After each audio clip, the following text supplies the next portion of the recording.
Hello, and welcome to the first ever episode of Plus or Bust, a Disney podcast. What is Plus or Bust? Well, we'll tell you all about it, but first, let's do some introductions.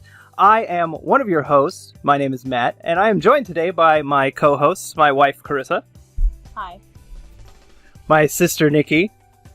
Oh, what's up? And my brother, Brady. Hey, what's up, guys? Alright, well, first things first, let's explain what this podcast is, because we didn't do that in the very beginning. So, basically, each week on this podcast, we will be watching a different movie from Disney's streaming service, Disney+. But the catch is that each time we watch a movie, it will be chosen at random, using a randomizer site that I found. We will then discuss that movie as a group, and at the end, decide whether or not we would recommend the film by giving it a plus, or if we wouldn't recommend it by giving it a bust, thus plus or bust. The idea is for us to sort of go through Disney's extensive catalog of films and experience many of them for the first time, or just talk about the films we love and have seen a million times, as well as talk about any other Disney-related news or topics we want to get out there beforehand. It's really as much for us as it is for anybody else who decides to listen to this to increase our Disney knowledge. But why would we want to do that, and why should you care what we think about these movies? Well, that last part is probably for you to figure out for yourself. But for us, we're really just big Disney fans and have been for our whole lives. And I'll let the others speak for themselves on their Disney history and what they think about this. So somebody please go. Okay, so my name is Nikki or Nicolette, as he mentioned before, and I am the middle child of this trio. I am also the only girl out of me and my two brothers, not Carissa. I am currently pregnant, 7 months pregnant with a little boy who I can't wait to take to Disneyland, even though obviously we can't go right now. It's closed and he's not born. Much like my brothers, going to Disneyland has been something we've been doing since we were born. I don't remember, but I know I went to Disneyland for the first time at a few months old, and I have a lot of memories going. But now that I'm married and starting my own family, my trips with my husband have become my favorite, and I can't wait to take my son when he is big enough. Yeah, jumping off of something that Nikki sort of said there, one of the biggest things for us, all four of us really, is the Disney parks. We've been going since before I was born, basically. My mother was taking us and going there for a long time. She was pregnant with me when she went once. And we've pretty much gone every year like clockwork since then. And in the last 10 years, sometimes 3, 4, 5 times a year. So that's one of our big Disney things, and we've just been engulfed in the whole Disney atmosphere our whole lives, between watching the movies and the television shows and the theme parks and video games, just anything Disney. Like, you can reach out and grab something Disney in this household right now if you tried. So that's just the kind of people we are, and part of that growing love of Disney happened when I introduced Carissa to the Disney theme parks, because she had never gone, or if she did go, it was when she was very little. Yeah. From there. And me and Carissa now have a daughter, Aubrey, who you will probably hear at some point. She's 4 years old, and she also loves Disney and loves Disney parks, and basically measures her entire life based on what Disney parks ride she can ride. She can ride the Matterhorn now. She is now tall enough to ride the Matterhorn, and she will not let you forget it, even though she has not been on the Matterhorn yet. So that's kind of where we're at. We've created a monster. On top, it all boils down to Mom, pretty much. I think it all boils down to Nana. Well, Nana, and then Mom. Yeah, everybody. Our grandmother took my mom and aunt when they were little, and it's just kind of become just a thing ever since then. So why don't you let Brady go? Yeah, Brady, go ahead. Say something. All right. Yeah, basically what you guys were building on Disney parks is basically ran our life. It is actually our second home. I know Carissa calls it her first home, but it's actually our second home, and we just all love it. And yeah, from everything Disney, movies, toys, I mean, I'm literally surrounded by hundreds of Disney toys. Yeah, I think that but- it's safe to say that between the four of us, there's every single part of the Disney, what do you call it? The Disney... Like, ecosystem, Yeah. the Disney brand. We're in every single part, from DComs to movies to parks. We listen to podcasts and stuff, so it's just we're Oh, yeah. eat, sleep, breathe Disney. Yeah. Yeah, exactly. I mean, in front of me right now alone, we have Mickey Mouse, Buzz Lightyear, Black Panther, and Yoda. That's pretty much every aspect of Disney covered right there.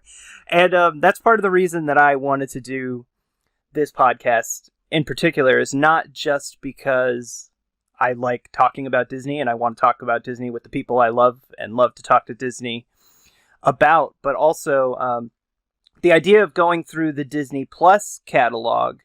There are a lot of movies that Disney has made throughout their 100 years of existing that I've never seen, that some of us have never seen. You know, Carissa mentioned DCOM, Disney Channel original movies, and I've seen maybe like 3 total. So, like, I'm interested in going back through that catalog and going back through, you know, Disney had a weird period throughout like the 60s, 70s, and 80s where they just made all kinds of weird-ass live-action movies that I just hadn't even heard of until they were on Disney Plus, and I'm just very curious to experience some of those and see just what they're like. So that's kind of the idea here, on top of, you know, talking about anything else that comes along that's Disney related.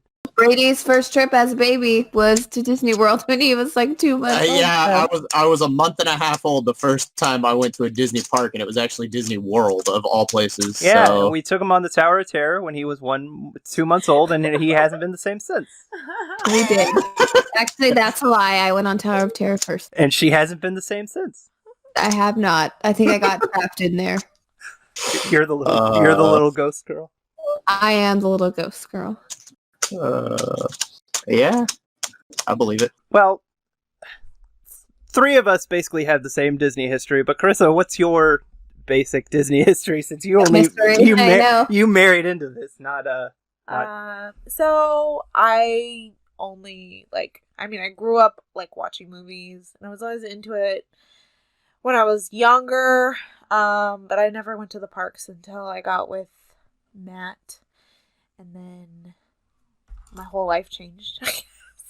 Because from then on, it's just, I don't know. It's been like I would say it's like the one thing that I guess not the one thing, but it's like something that makes me really happy, like as other than like family and stuff like that. So but yeah, as far as history goes, there's not really much of a history. I watched a lot of Disney Channel when I was younger. Like, literally, that was all I watched. And I watched a lot of movies when I was little. But that was pretty much it. They told me I went, but there's no pictures to prove it, so they could be lying. So, yeah. I would say that my Disney experience really started in 2010, the first time that I went, and I was really I don't know, taken away, because I had gone to theme parks before that, but just Six Flags and Great American stuff, and it's just when you go to those theme parks for all of your life, and then you go somewhere like Disney and you see them literally do what other theme parks wish they could do to a certain extent, and just engulf you in immersiveness and magic and fantasy and all that stuff. So yeah, that's pretty much it. And then I met Matt, and we were together, and we went on several Disney trips, and then we had Aubrey, and Aubrey being so excited about everything with Disney makes it really fun too. Just that I can dress her up in costumes and all that stuff. So. And then the coronavirus attacked, and we haven't been since. Right. Literally. We were there. Well, me and Nikki wasn't there, but I guess I was there. I was there with their mom literally the Friday before the parks closed. So we were there on that Friday, and we went in the park for 5 minutes. And then, yeah. So, I mean, it's kind of cool to say that, even though we weren't there until the end, but yeah. Hi. No. Hi, Aubrey. She said hi. Aubrey wants to give her introduction now. Her Disney history. We just gave hers. I love Bluey. That's what she's going to say. That's not even Disney. I know, but it's not Disney? It's on Disney Plus, though. I thought it was. It's not owned by Disney. It's Australian. It's an Australian show, yeah, that they just distribute out here. It's the same with PJ Masks. That's not theirs either. Right. Really? Yeah. Well, that's why that's why when you go to Disneyland or to a Disney store, you don't see any PJ Masks merchandise. You didn't see Puppy Dog Tales for a long time either. Well, Puppy Dog Tales is there. Yeah, I could see spy pigeons in Disney stores. Spies in Disguise, yes. No, you know what? That movie. I saw a freaking Spies in Disguise t-shirt at the Disney store, and I almost bought it just for the novelty of having a Spies in Disguise t-shirt with the Disney store tag on it. I almost bought it for you. Because I was like, I thought about it. Such, like, this is going to be a rare artifact at some point. Like, what is this? Exactly. I was like, what the hell? This is so crazy. So I know the exact t-shirt if you bought the t-shirt. So I remember you mentioning you wanted us to give our thoughts on Disney Plus as a whole. Yeah. So now that introductions are out of the way, I'm sure that as we go on with, because we're still getting our feet wet with this podcast and everything too, you'll get to know us better and we'll dive into that a little bit more. But yeah, I did want to start before we get into the movie proper and kind of explaining that whole situation. I did want to talk about Disney Plus as a service and what we all think about it. It has been out for almost a year now. It came out last November. Yeah. It's like right around Mom's birthday. Yeah, and I believe when it launched with like 700 or something plus programs, like between movies and TV shows and everything. It launched with a ton of stuff, and they've updated it pretty much every Friday since then with new content and stuff like that. And I want to know what everybody thinks about it, because it's kind of a polarizing subject, because unlike something like Netflix or like an HBO or whatever that kind of appeals to every net, like it kind of reaches out and grabs every kind of person, Disney Plus, because of the Disney branding of it all, kind of only appeals to a certain subsection of people. Like there's no like adult programming or anything on Disney Plus. So I just want to know what everybody kind of thinks of it in general. So my thoughts are that I find Disney Plus to be really good. I really enjoy it. I use it at home, and then we also use it at work. We watch movies at my work on Fridays, and so we have Disney Plus there now, so we use it. But I find it to be easy to use, and I think so far the content has been great. I mean, if I decide I want to watch Tangled, I can just put it on instead of having to take out the DVD and put it in there. But I have to say my favorite thing on it is The Simpsons. The non-Disney thing? I mean, I guess it's Disney now, but it's the non-Disney thing. Yes, the non-Disney Disney thing. That has to be my favorite thing on there, because we do have the DVDs, and I've watched the hell out of the DVDs, but for a while it was only on the FXX Now app. Which is awful. And that app sucks. Yeah. It's horrible. And being able to watch it on Disney Plus is just so much easier. I put it on when I go to bed on my phone, and that's pretty much what I do every night. My husband hates it, but yeah, Simpsons was one of the first things I watched on Disney Plus. I watched like the first 15 seasons, and I think I've watched seasons 3, 4, and 5 again since then. So yeah, I'm currently on season 3 after repeating it. I got to season 14, I think, and then I went back and started over.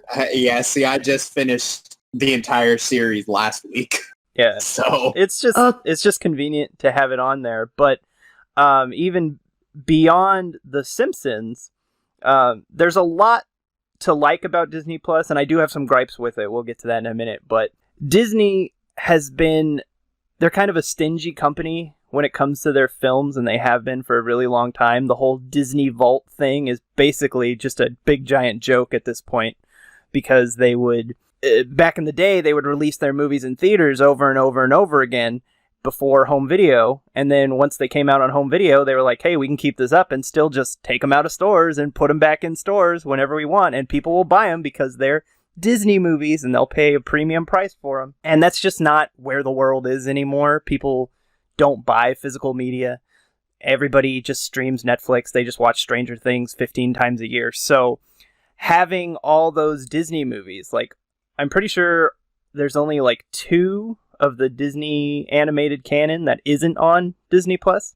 Just having all those movies just in one spot, I think is worth it alone. Just to have like Beauty and the Beast and Snow White and The Lion King and Aladdin and all those movies just at the click of your fingers is just nice. It's just nice. Well, I think that they had to at some point do that because that's just how media is evolved. So like no matter what, they were going to have to let go of the concept of all of their stuff being so valuable to them.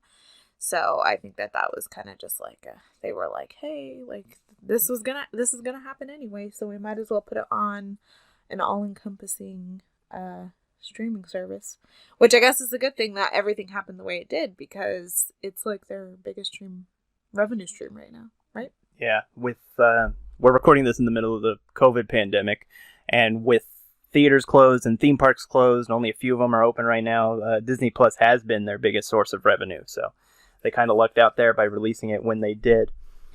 But even beyond just the Disney animated movies, Disney, they have so many like weird shows and older movies and stuff that they just never do anything with. Like I would say more than 70% of what's on Disney Plus never made it to DVD. Just never did. And it's all on there now. And like, it's just really cool. Not that there's so many people out there looking to watch The Biscuit Eater, but if you wanted to, it's on there. And I think that's really cool. Yes. See, and that's how I feel too. It's like, it's being able to see a lot of these shows and everything that you're not going to normally see from Disney. Like I could literally turn it on right now and go from watching The Simpsons to Phineas and Ferb to the Olympic Elk to 20,000 Leagues Under the Sea by the click of a button. And this is stuff that the Olympic Elk, a lot of people don't even realize exists. I don't even know what that is. You just said it and I have no idea what it is. Exactly. And I think, to some people it's going to be worth it just to have all the Marvel movies on there, with the exception of a few that will unfortunately never be on there. And then it's, to have all What's never going to be on there? Spider-Man. Oh. Deadpool. Mm-hmm. Oh. And Fantastic Four? well, No, Fantastic X-Men. Four's on there, and the X-Men are on there now X-Men's too. on But there. is there anything Oh. Disney specific that's never going to be on there? The two Spider-Man movies and the Incredible The Hulk. ones with what's his Tom name? Holland, yeah, those are owned by Yep. Sony. What? They're gonna have to make like a really big deal with Sony to get those on there. They're not on there. Those two and the Incredible Hulk, because that one was released by Universal, are the only three MCU movies. Spider-Man's introduction was in Civil War. Yeah, well, they made a deal with Sony to use the character and help produce the movies, but Sony still has the film rights to Spider-Man. Oh. Yeah. That's why they're So his two solo films we cannot use on a Disney streaming service. Not until they make some kind of deal with Sony. And currently they're on Stars, I think. Sony has a deal with Stars. They might even own Stars. I have no idea. Oh. Yeah, Sony's just too stubborn.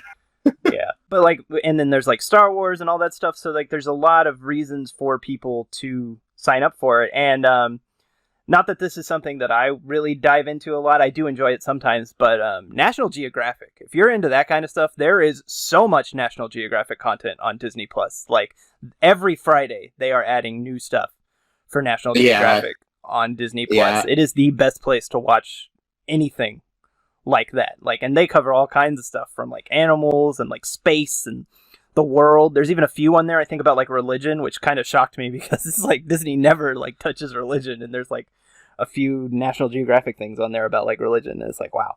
So if you're really into that, like there's I don't think you need to sell them on. Yeah. Plus. I mean, I like the addition of all the Nat Geo stuff. It's really cool. I was just going to say Disney Plus is really great too if you have children. Yeah, I was gonna say that's what I was gonna say. I don't really. We've definitely been able to use it with Aubrey for sure. Yeah. Like when we went to Disneyland in December, Right. and then probably when we went in March too. Yeah, I think that it's important because there really isn't another streaming service for kids, is there? Is there anything else? I'm sure. I mean, Netflix has a kid's sub, Yeah, but that's about it. I mean, I don't know. I mean, I don't want to say Disney is like the main thing for children's entertainment, even though it kind of is. But like at the same time, I don't think there's another streaming service that's so heavily, geared towards kids.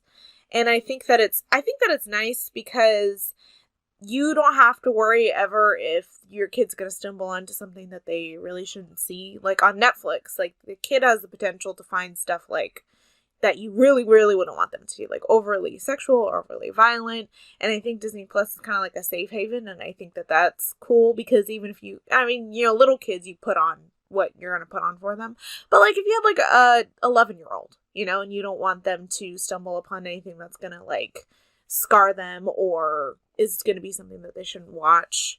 And I think that that's important for families just to be able to have that option, because as much as you can parental guide stuff and, put passwords on, like kids always find a way. And I think that with Disney Plus, it's nice that you don't ever have to worry about, nothing too crazy popping up.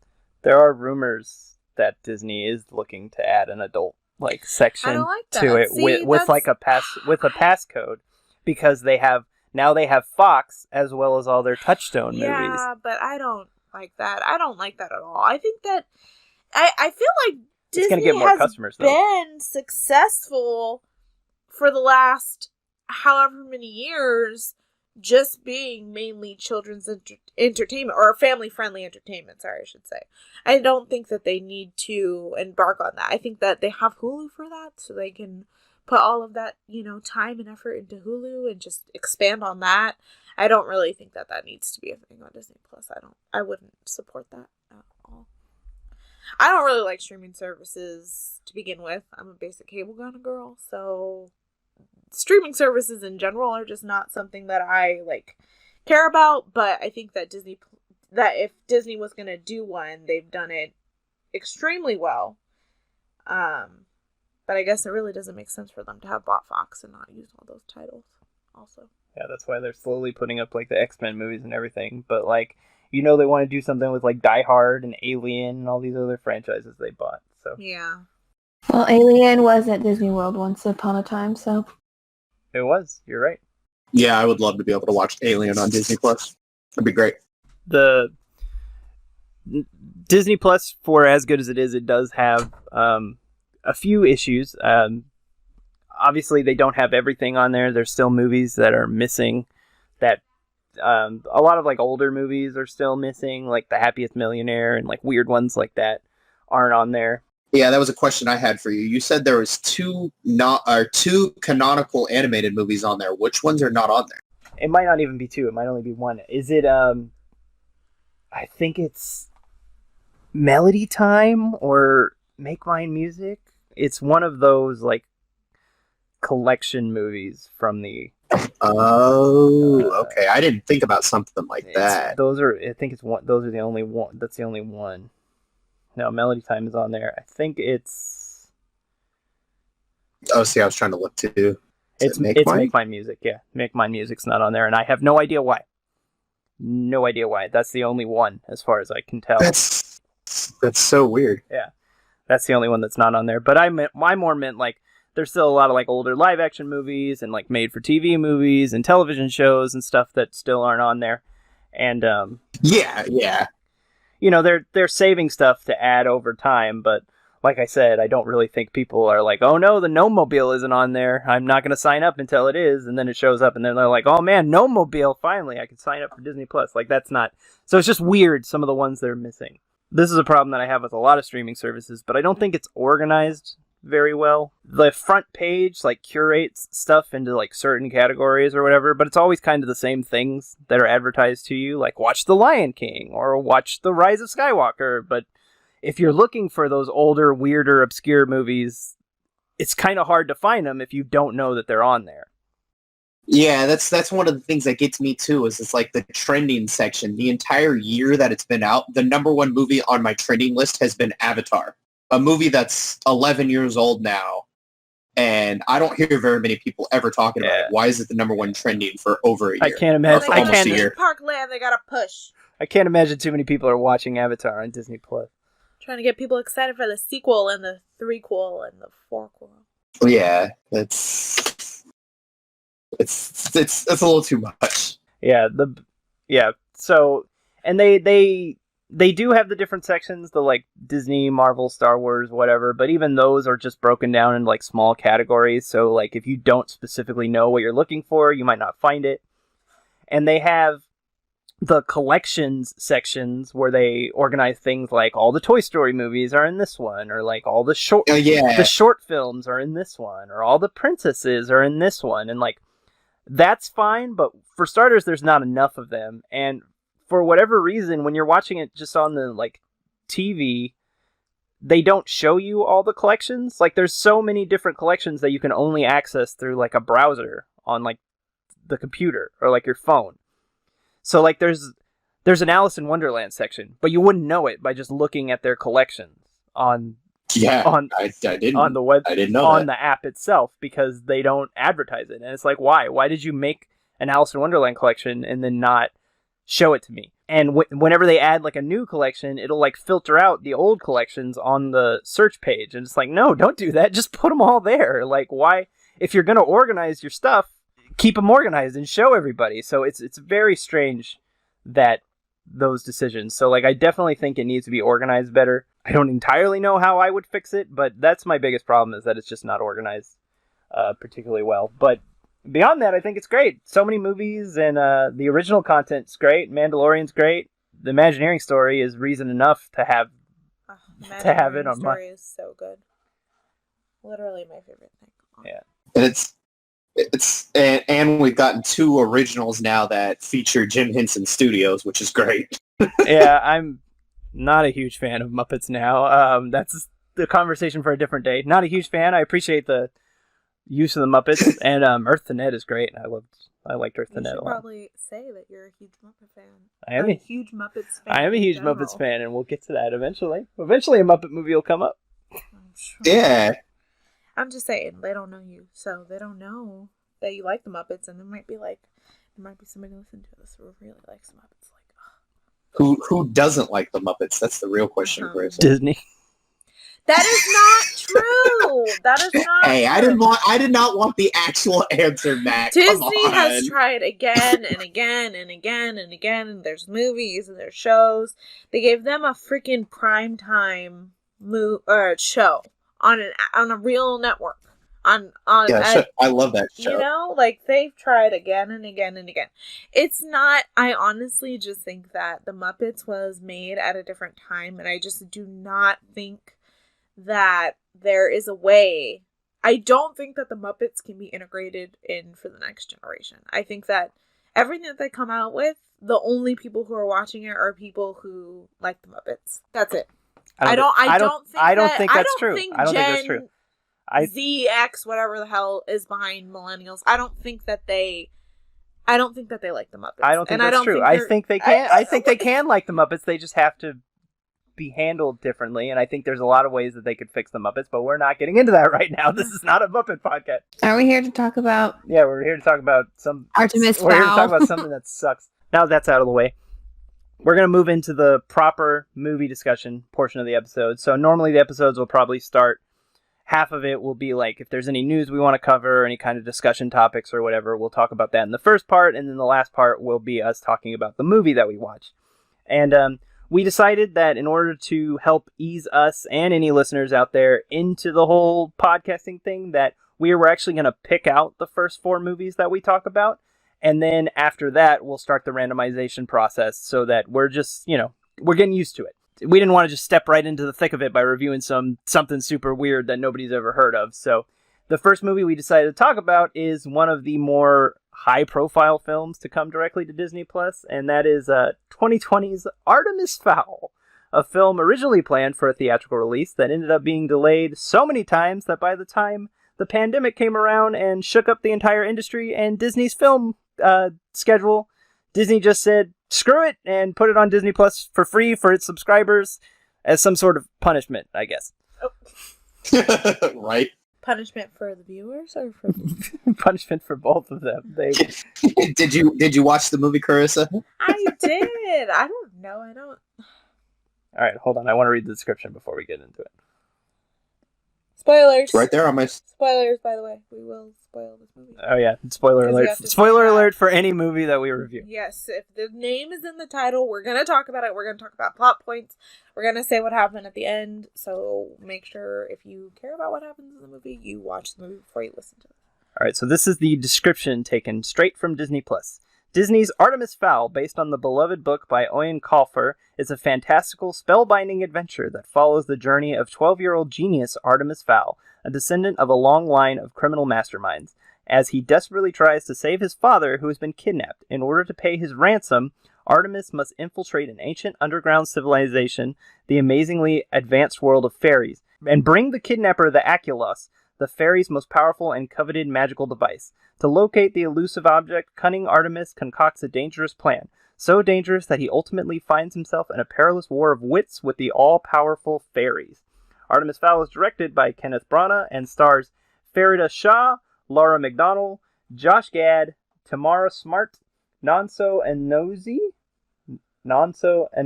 I think, Colin Farrell, and Dame Judi Dench. And that description is incredibly misleading because he does not infiltrate the world of the fairies at all. He doesn't. And also, I didn't even realize that they were supposed to be criminal masterminds. I mean, his dad's a criminal mastermind. I know, but it doesn't, like, I don't know. I mean, the beginning was just it was a little confusing. So I didn't really pick up on that's what they were supposed to be. Like, I felt like that it was vague. Like, it was a vague beginning. And I feel like they kind of were trying to be like, oh, like, you already know this story, so, like, we don't need, like, that much exposition. But then they did give some exposition. But no, the whole movie is exposition. Yeah. They never stop expositing information to the viewer. Okay, so they did that, but they did it not in a good way. No, because there was no good way to exposit that much information. Right. That was one of my biggest problems with the movie, is that they just never stop telling you information. The whole movie is narrated by Josh Gad's Mulch Diggums, the greatest name for a character in the history of characters. And Josh Gad was actually really entertaining in this movie. I thought he was, like, the best part. He was the best part. He was the only thing to remember. We'll get to that later because I have an opposite opinion on that. Okay, so the whole framing of the movie is that Mulch Diggums, he kind of gives himself up to the authorities, and he's explaining to the police what happened. He's basically telling the story to the police that basically to us. And the problem with this is, first of all, he's doing it the whole movie, and he's obviously supposed to be giving us the information, but because they have it framed as him talking to the police, a lot of the times it doesn't make sense what he's saying. Like, why is he explaining these weird little details to the police? Like, they don't need to know this. And, like, he's like, well, you already know this part, blah, blah, blah, blah, blah. And it's like, well, no, they don't. We don't. They don't. You're saying that to us. And the whole time this guy is talking, he is just constantly hyping up how great Artemis Fowl is. Artemis Fowl is a mastermind criminal genius. He was one step ahead of everybody. This whole movie, they are constantly hyping up how great of a character Artemis Fowl is. And he is the most boring, bland, generic character I have ever seen in a film. Like, they are constantly telling you about all the cool things that he does, but you don't actually see him do anything cool. Yeah, They're like, no. oh, he's a criminal mastermind. He was always one step ahead of you the whole time. And it's like, was he? Because I never actually see him coming up with any kind of plan. It all just kind of happens. And it's just, Yeah. oh my god. Like, they're just... I feel like he had, like, actually very little to do with the events. It kind of seemed like everybody else around him Well, the stupid thing he's looking for is just in his house. He didn't have to do anything. That was really disappointing to me, because when you found out that the stupid thing was in the house, then I was just like, okay, so, like, literally the entire movie is going to take place in this house. The whole movie does take place in the house. I mean, sometimes, like, world building in those types of movies, especially if they don't put that much money into it, like, the worlds don't look that great and stuff, but I absolutely hate it when it's only one scene. I hate it when it's one scene if you're gonna have all these special effects. Like, that's such a waste. Like, why would you only do it at the manor for the most part and then the fairies? There should have been, like, a third act where they went somewhere else to find it, even if it was a simple like treasure map type thing, or like, oh, it's right here, and they like literally just appear and grab it. It just would have been way more interesting. I just thought they should have left the manor. That's true. The location though was beautiful. Yeah, it was. Ireland, I could watch that for 90 minutes. Just the location. Yeah. The island. Yeah, but this movie is like presented to you as if it's like some big heist movie, but it's not a heist. It's not a heist movie because he's just in his home the entire film. Yeah. Like characters come to him. He doesn't go anywhere. They come to him. Yeah. It's not like he's breaking into a bank or like has breaking to go into the fairy kingdom. Yeah.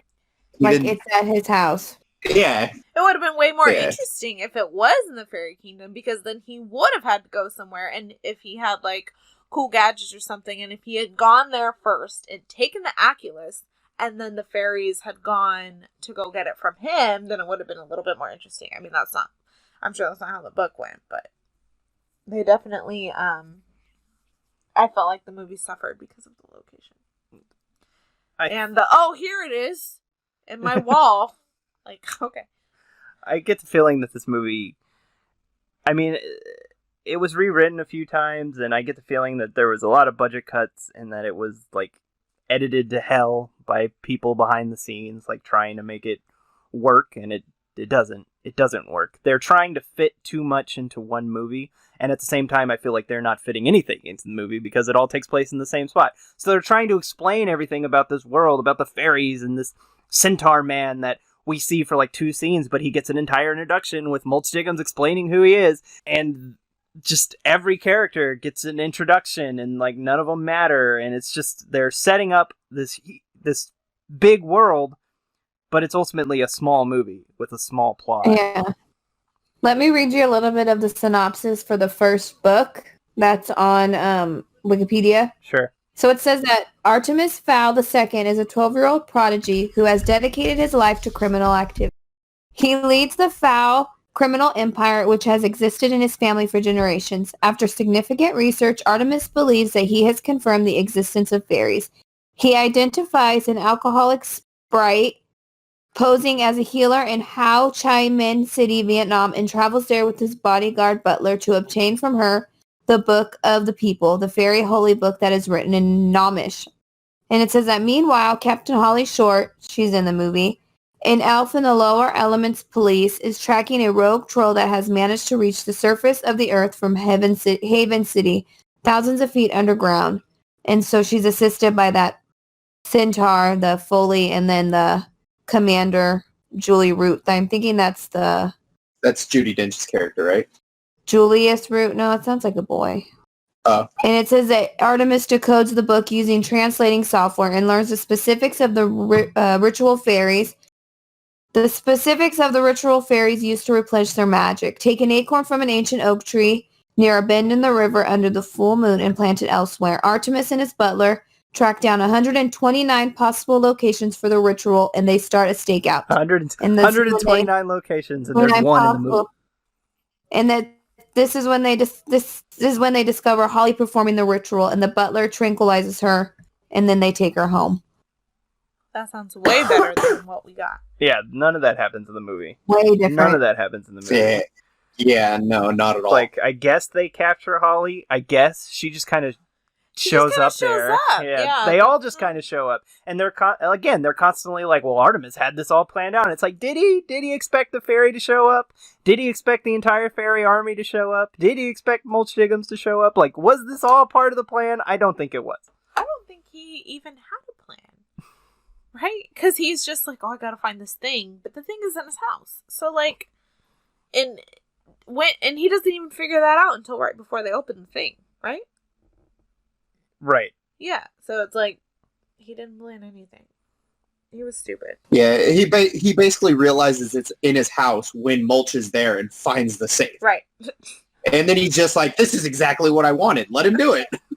Oh, another really big thing that the movie left out that I was looking at in the book when I was reading it is that the reason, or one of the things that Artemis actually does is he wants Holly to grant a wish for him, and that is to cure his mother's insanity, and that she has been living in her bedroom, driven mad by the loss of Artemis's dad.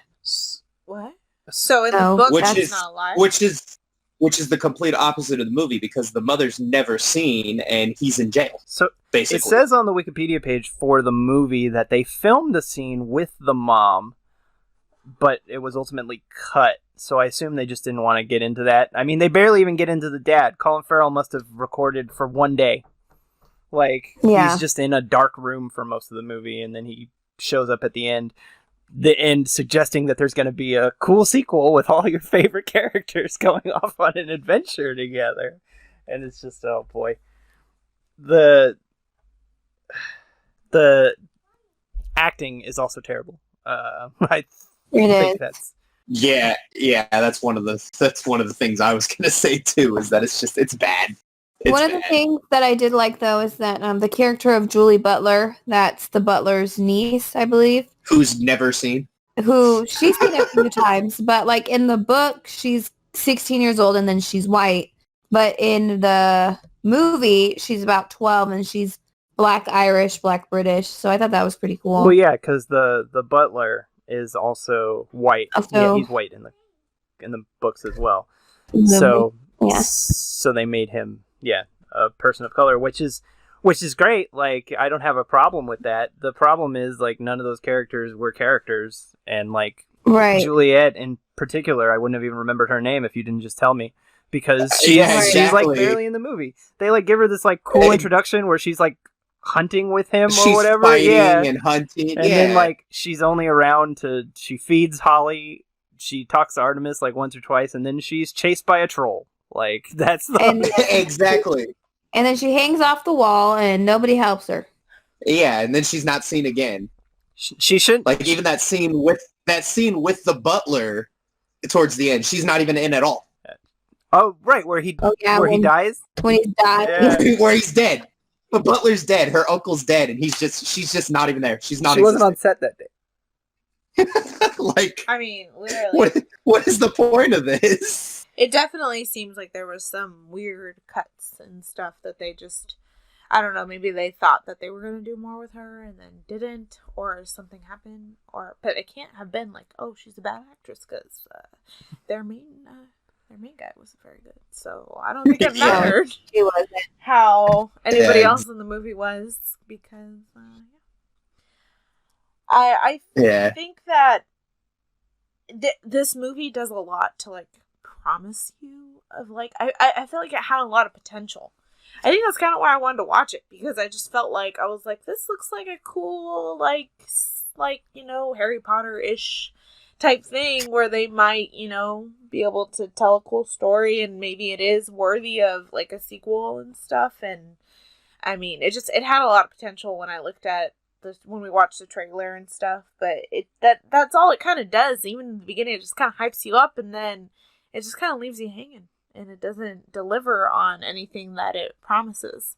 Even the synopsis that you just read about it made me be like, oh, that sounds like a cool movie, except for it wasn't. Yeah, exactly. It's bad. It's not great. It's not great. No. I feel like they wanted it to be something, and I think that, a couple years back, like, it was one way, and then, when you let something like that sit over time, people just, more and more people get their hands on it because people have to do other movies and stuff, and then more and more people try to change it, and then it's like, it just seems like by the time that it finally made it to the final, the final edit or whatever of the movie, they couldn't save it. That's why they were like, we'll just cut our losses and put it on Disney Plus, where we don't have to look at the box office. It definitely wouldn't have made money if they put it in the box office. No, they wouldn't have. That's for sure.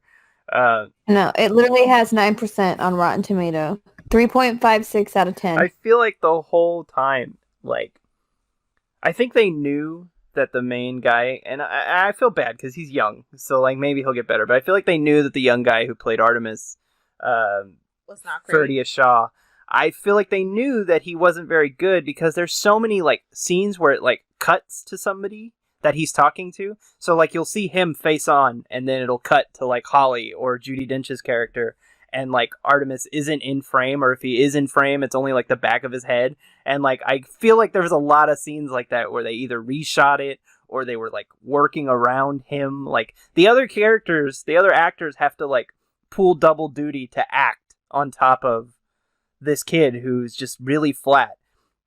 And I know that a lot of people who are fans of the books said that in the books, Artemis is more kind of a anti-hero. He's kind of a villain almost. Yeah. He's kind of like a bad guy, like in his whole like criminal. Like he's more of a criminal than he is a hero, and like you don't really get that with this movie. Not just because they didn't really give him much of a character, but also the acting is just really stilted and bad. I feel like in the opening scene with him too, where he's like talking to the therapist, principal or whatever, or whatever it's supposed to be.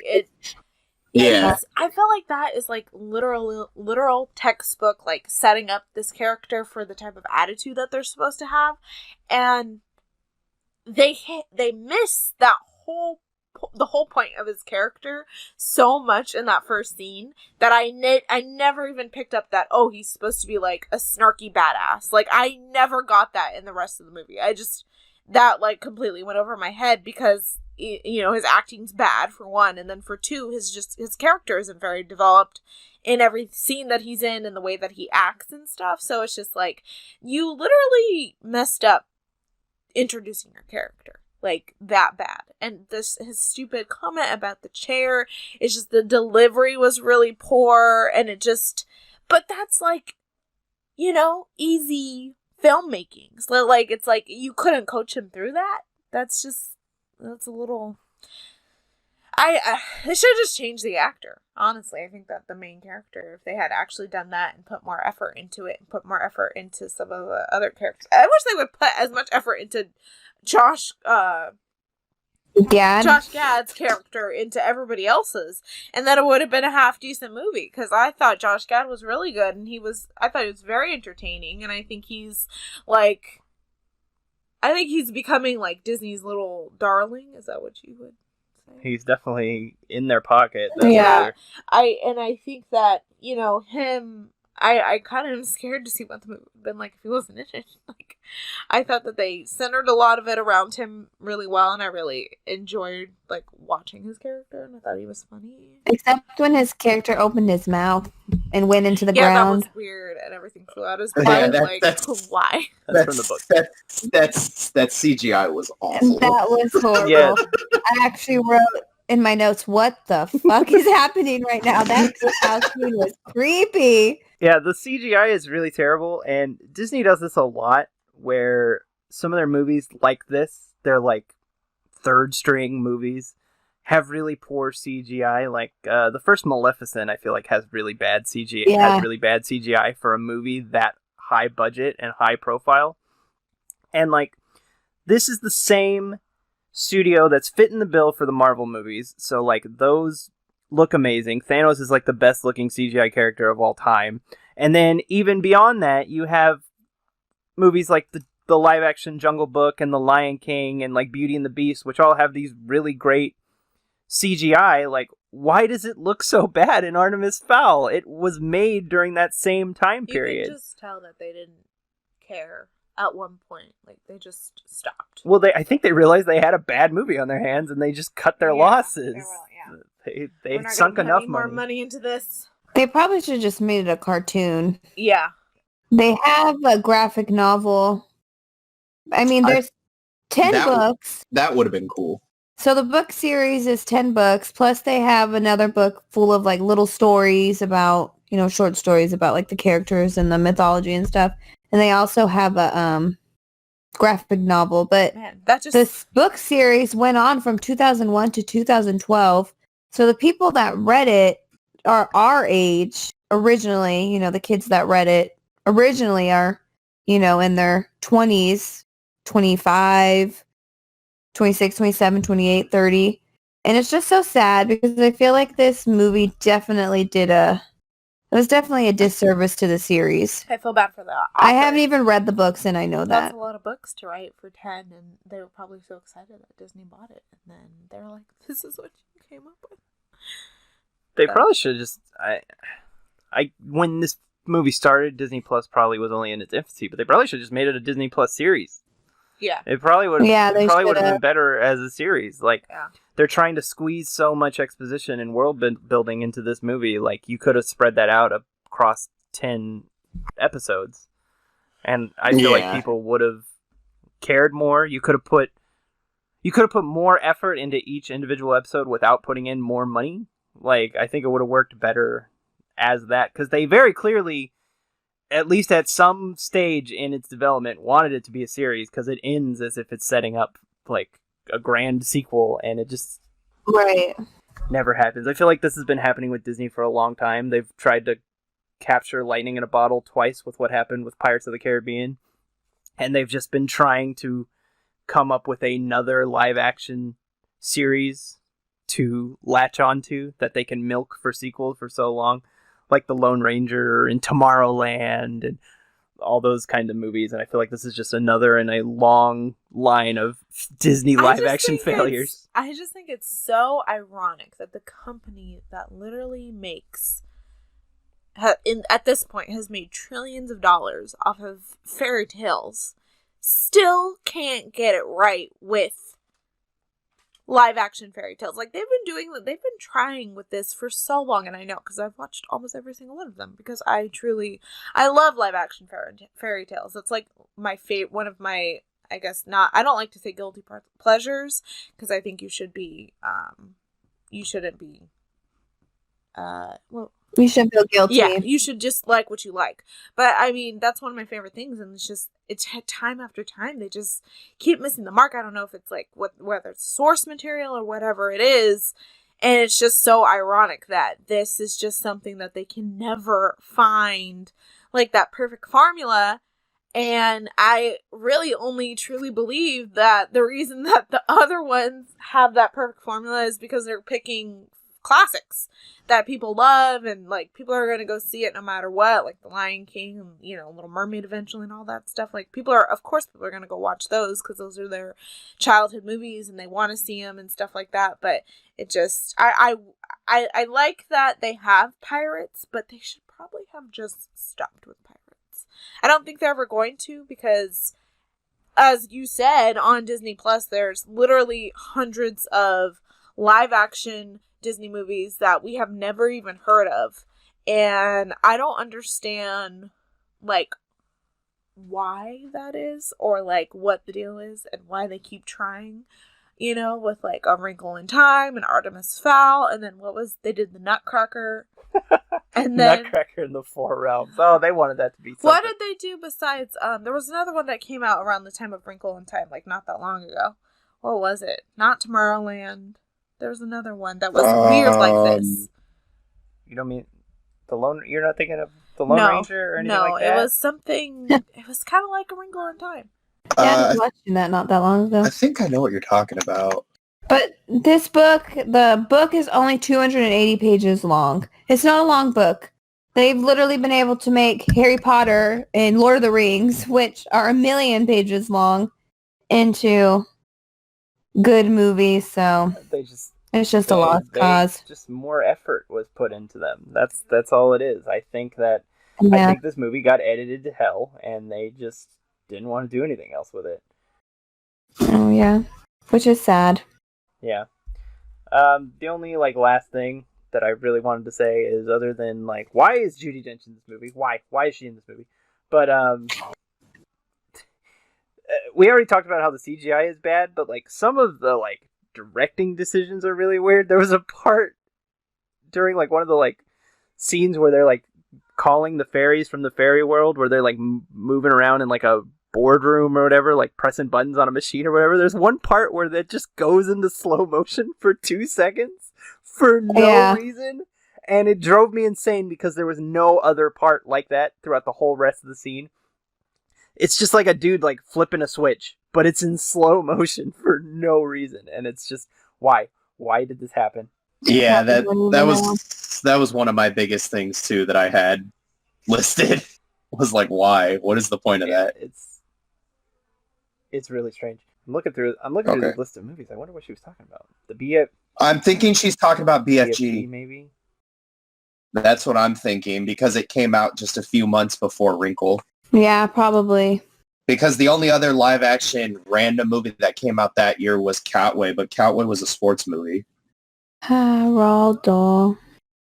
So yeah, I'm thinking Big Friendly Giant. We're looking at other live action movies. Were you talking about the BFG? Was that the one that you were thinking of?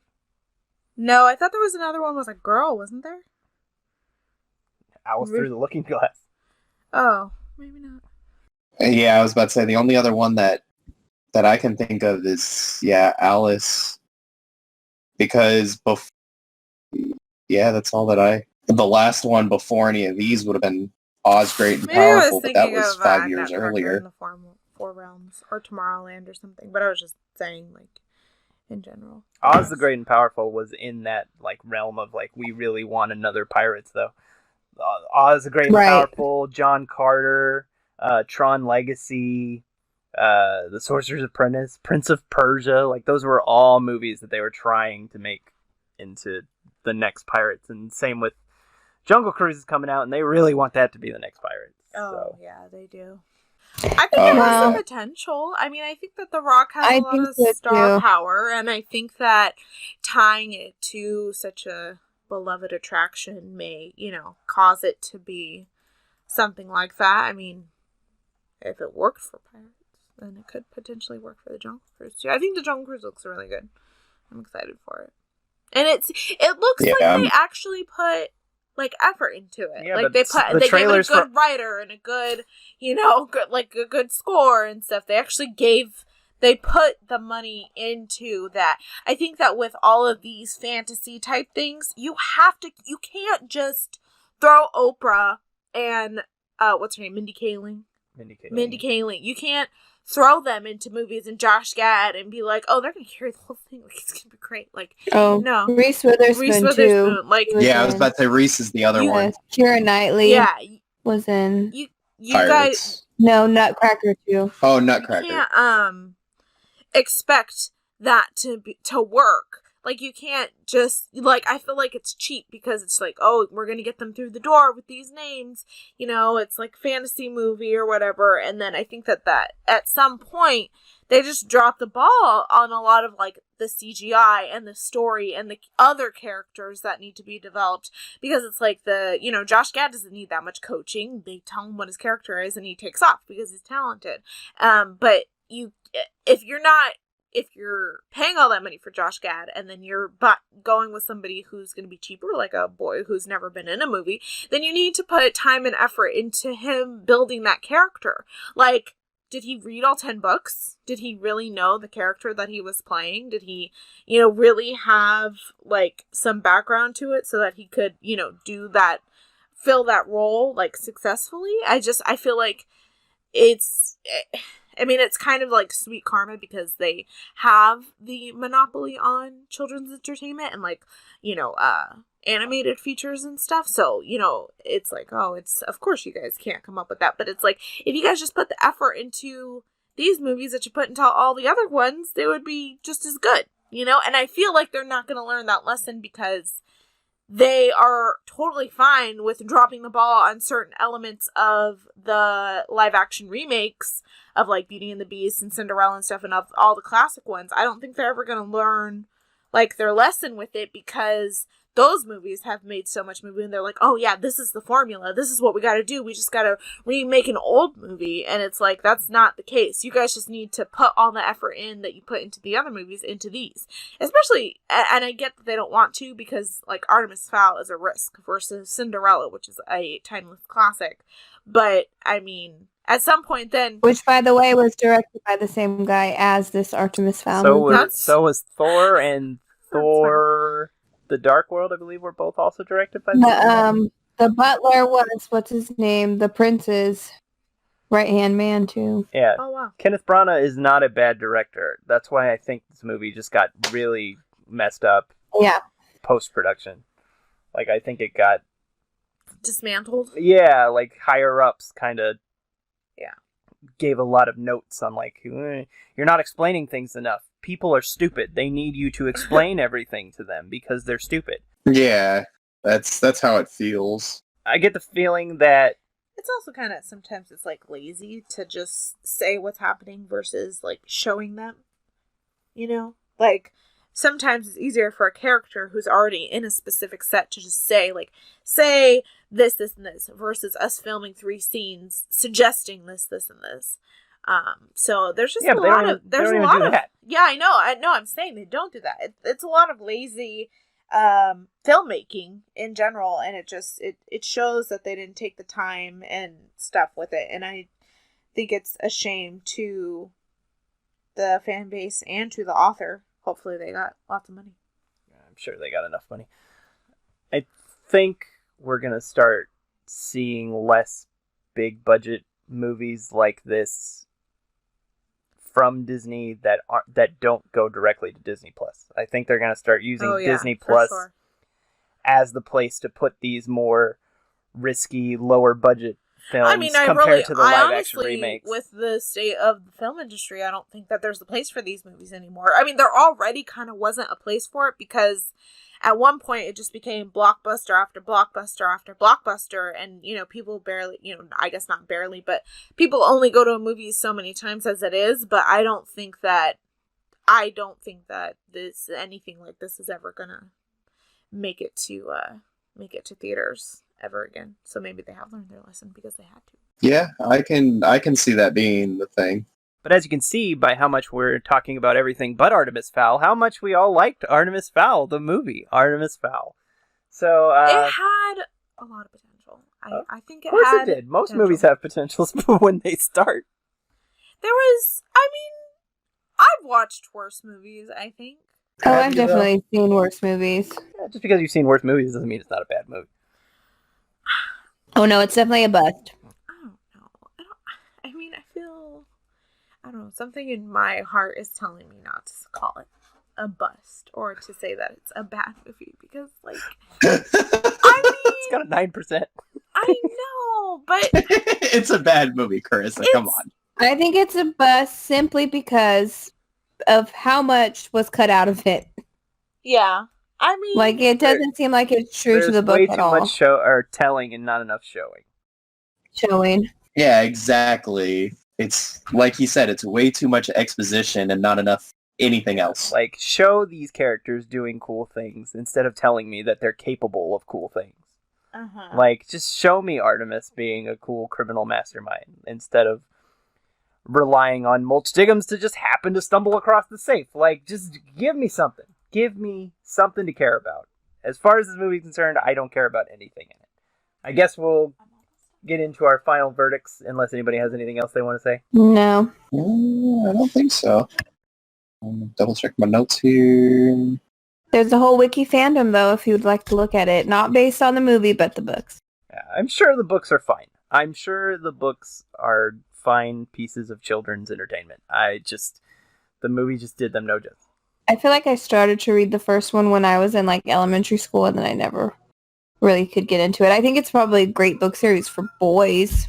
Like, at least back in, elementary school. Is it considered children's fantasy? Is that what these books would be categorized as? It says it's young adult. Oh. I was about to say, I'd say probably preteen.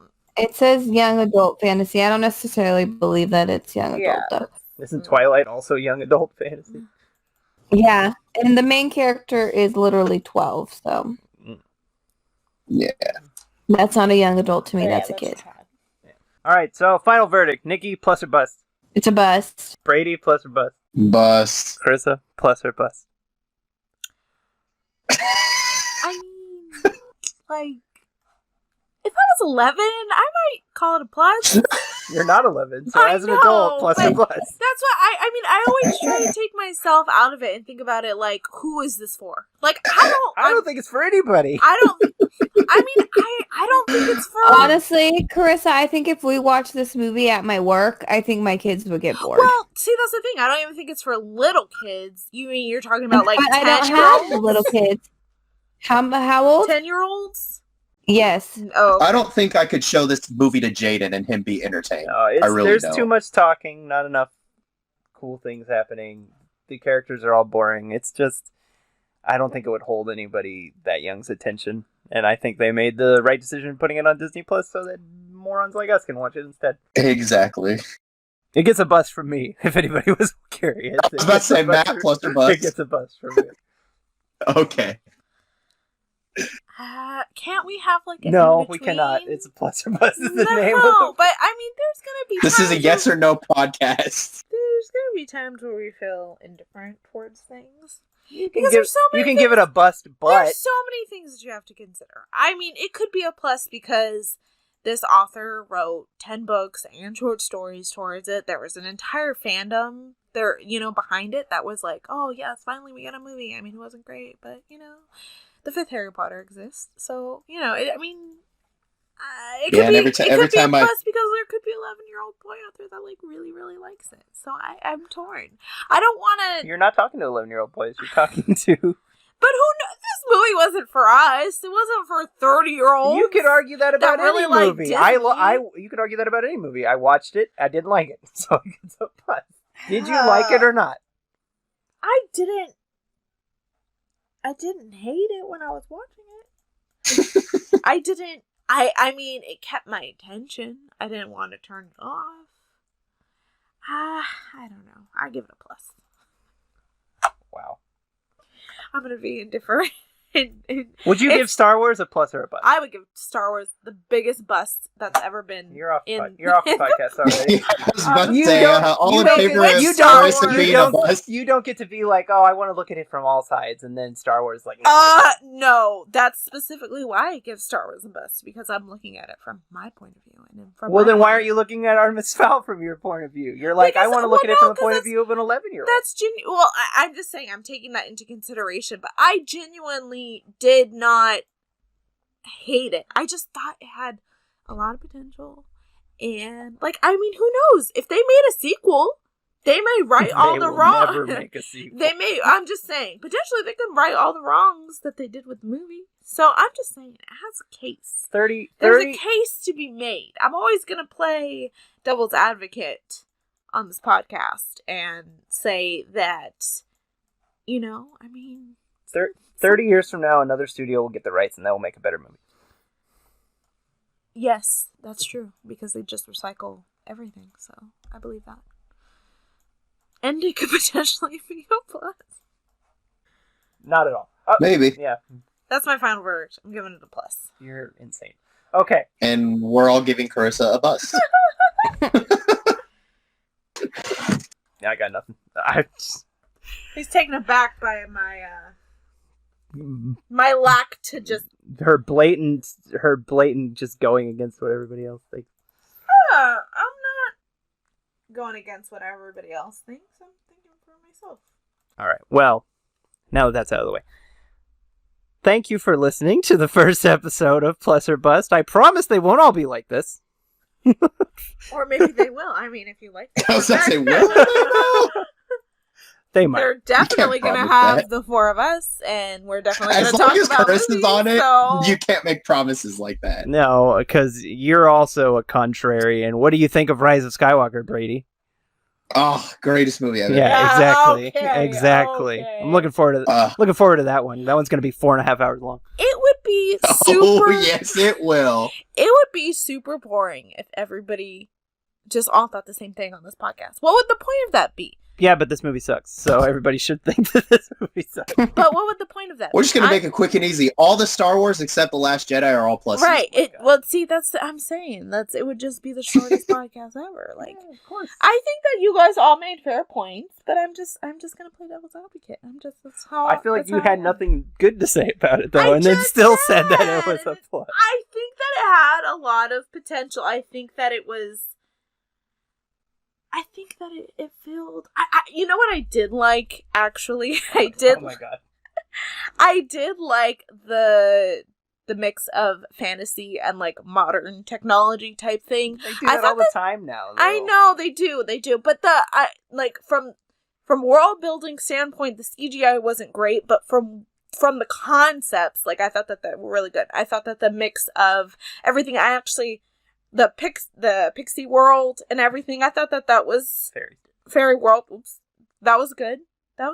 I liked the that. fairy world looked cool. It did look cool. Scene. I thought the concept was good. I liked the fairy world. To me, was very sci-fi-ish, and I liked it. Was, and that's cool. I liked the fairies themselves. I liked the concept of fairies being in a movie. I liked the concept of them having like an underground thing and then coming up. So I mean, there's positives. That's all I'm saying. Their outfits looked like the Green Goblin from the first Spider-Man movie. That is true. They did. I just wanted to point that out because I wrote it down. Gotcha. It's the third thing in my notes. It was in your notes. Gotcha. Yeah. All right. Anyway, Artemis Fowl sucks. Okay, so thanks for listening to the first episode of Plus or Bust. If you liked it, be sure to let us know that you liked it and leave a review if possible. If you want to wait and leave a review after a few other episodes, I wouldn't blame you. You can follow us on Twitter and Instagram at Plus or Bust, all one word. Otherwise, that is it. We will see you next week. What are we reviewing next week, guys? Lady and the Tramp? No. Or was it Lion King? Oh my god, you're all fired. It was Snow White and the Seven Dwarfs.